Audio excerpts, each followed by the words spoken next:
दोस्तों नमस्कार, मैं डॉक्टर भुवनेश्वर दीक्षित। आप देख रहे हैं लोक दर्शक में मित्रों आपका स्वागत है।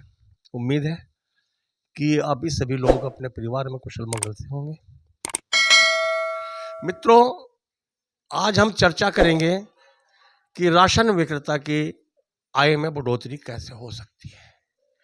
कैसे एक राशन विक्रेता अपनी दुकान को चलाते चलाते अच्छा मुनाफा कमा सकता है, इस पर चर्चा करेंगे। तब तक आप वीडियो को पूरा देखें, बीच में उसे मत काटें, उसे लाइक करें, सब्सक्राइब करें और शेयर करें। दूसरों तक इसलिए पहुंचना जरूरी है कि जो भी जानकारी लोक दर्शक देता है वो वहां तक दूसरों तक भी जानी चाहिए। एक जनहित का मामला है, आपकी अपनी बिरादरी का मामला है, तो जो अच्छी सूचनाएं हैं वे दूसरों तक जरूर पहुंचानी चाहिए। कल के वीडियो में मित्रों हमने बताया था कि सरकार ने 2001 से 2014 तक का भाड़ा रिलीज किया हुआ है। उसमें कुछ लोगों के कमेंट्स आए कि हमारे जिले में नहीं मिला। हमने ये भी बताया था कि जिन जिलों में नहीं मिला वे सहयोग ले सकते हैं दूसरे से। सहारनपुर से के हमारे राशन विक्रेता बंधु हैं, उनके पदाधिकारी हैं,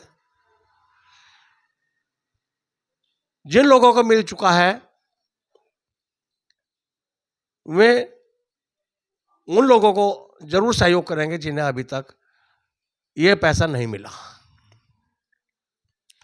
तो आप लोग जिन्हें अभी तक पैसा नहीं मिला वे सहयोग लें, सहारनपुर आए अथवा सहारनपुर के पदाधिकारियों को अपने जिले में आमंत्रित करें, बुलाएं और अपना पैसा लें।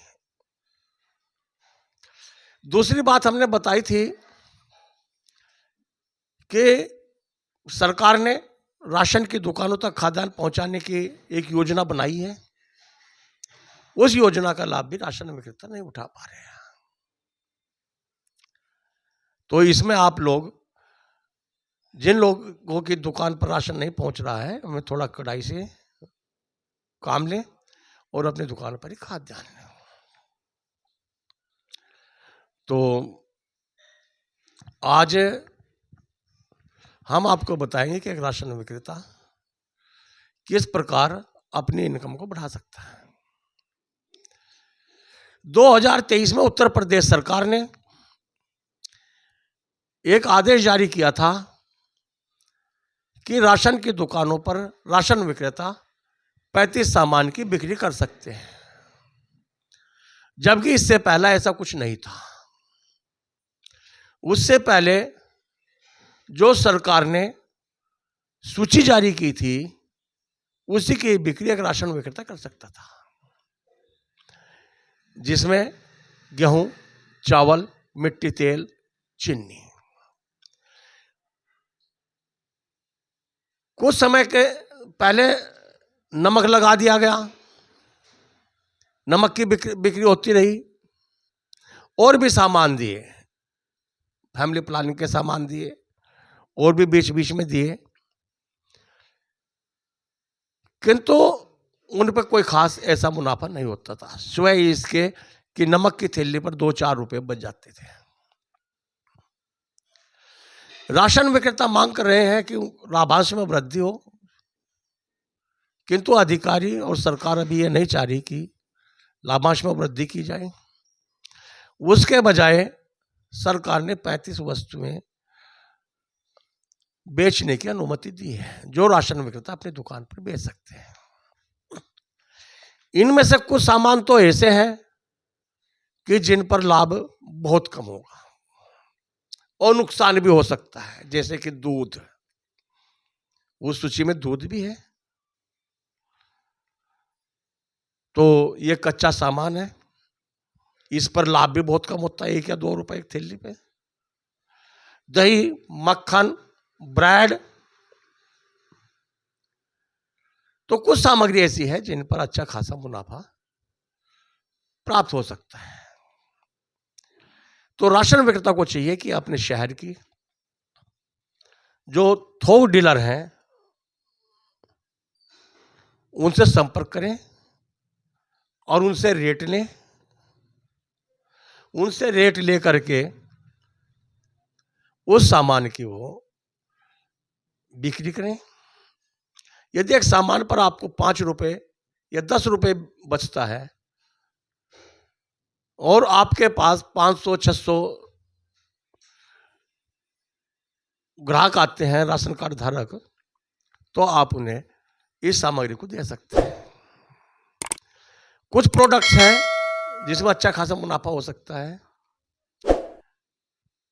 जैसे टॉयलेट क्लीनर। यदि आप हार्पिक का लें उस पर कोई खास मुनाफा नहीं होने का, इसके बजाय आप किसी दूसरे ब्रांड का ले लें जिस पर मार्केट में देखकर कि किस ब्रांड पर आपको 10 रुपए बचते हैं, और ग्राहक को भी 10 रुपए का मुनाफा होना चाहिए। यदि एक उत्पाद पर 90 रुपए प्रिंट है, यदि आपको वो 70 में पड़ रहा है तो आप उसे 80 में आराम से बेच सकते हैं। 10 रुपए ग्राहक को लगेगा कि 10 रुपए की बचत हो रही है, क्योंकि परचून की दुकान, किराने की दुकान पर रेट टू रेट सामान मिलेगा। इसी प्रकार फिनाइल है, उस पर भी 10 रुपए बच सकते हैं। एक हर परिवार में काम आती है बर्तन साफ करने की, डिश वॉश। यदि आप साबुन लेंगे, विम लोगे, तो उसमें आपको कम मुनाफा मिलेगा। यदि आप लिक्विड लेंगे, लिक्विड को भी यह चेक करना है कि कौन से ब्रांड पर मुनाफा अच्छा है, आप उसे लें और अपनी दुकान पर बेचें। और यह जरूरी नहीं कि राशन कार्ड धारकों को भी दें, आप सभी को बुलाकर दे सकते हैं। पिछले साल मैं देहरादून गया था और वहां पर मैंने एक राशन की दुकान का निरीक्षण किया। वहां पर जाकर मैं दुकानदार से मिला, उनको मैंने अपने बारे में बताया, तो बहुत अच्छे तरीके से वो बात उन्होंने की। लगभग 20 मिनट में उनके पास बैठा रहा। उनका मानना था कि दुकान तो हमको रोजाना खोलनी ही है, शासन के आदेश हैं, और जो सरकार हमें खाद्यान्न देती है, जो कमीशन देती है, उसमें परिवार का गुजारा चलना संभव नहीं है। तो उन्होंने चीनी बोरी मंगा लेते थे वो थोक मार्केट से, सोयाबीन का तेल, रिफाइंड तेल, घी, दालें, अरहर की दाल, उड़द की दाल, काली दाल, मसूरी की दाल, साबुत मसूरी, साबुन, फिनाइल और जो सामान मैंने बताए सभी सामान उनकी दुकान पर मिलता था।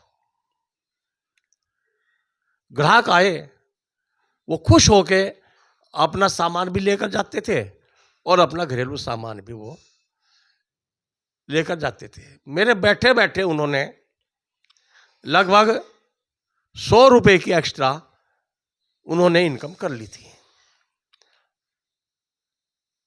तो यदि राशन विक्रेता इस सोच के साथ चले कि हमें बेईमानी नहीं करना है, हमें ईमानदारी से और इज्जत से पैसा कमाना है, तो उसमें संभव भी कुछ नहीं है। एक राशन विक्रेता 10-20 हजार का सामान जो सूचीबद्ध है, जिसकी सूची बनाई हुई है, सरकार ने अनुमति दी है, आप उसे अपने दुकान में बिक्री कर सकता है। अपना सुबह नहाए, स्नान करें, धूप बत्ती करे अपने दुकान पर, रोजी रोटी है, और अपना दुकान खोल करके आराम से बैठे और जो ग्राहक आए उसे सामान उठा के दे दें।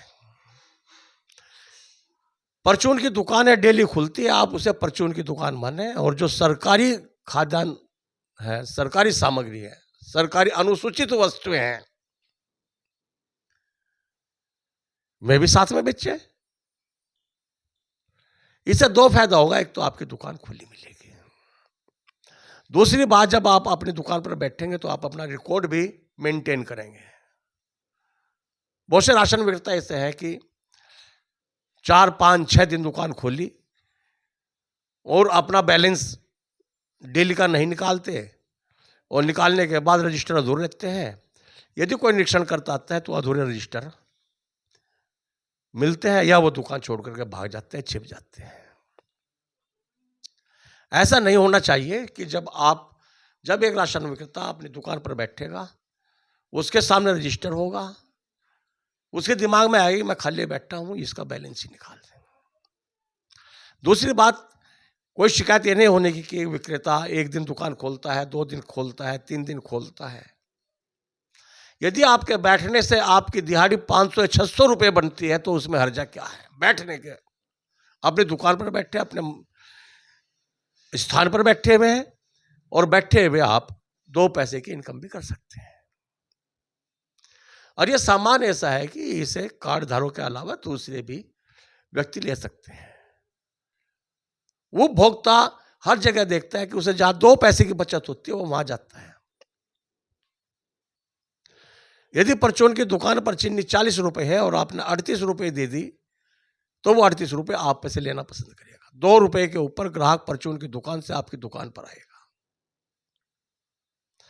तो इस प्रकार राशन विक्रेता अपनी इनकम को बढ़ा सकते हैं और सम्मानजनक जीवन और अच्छा जीवन जी सकते हैं।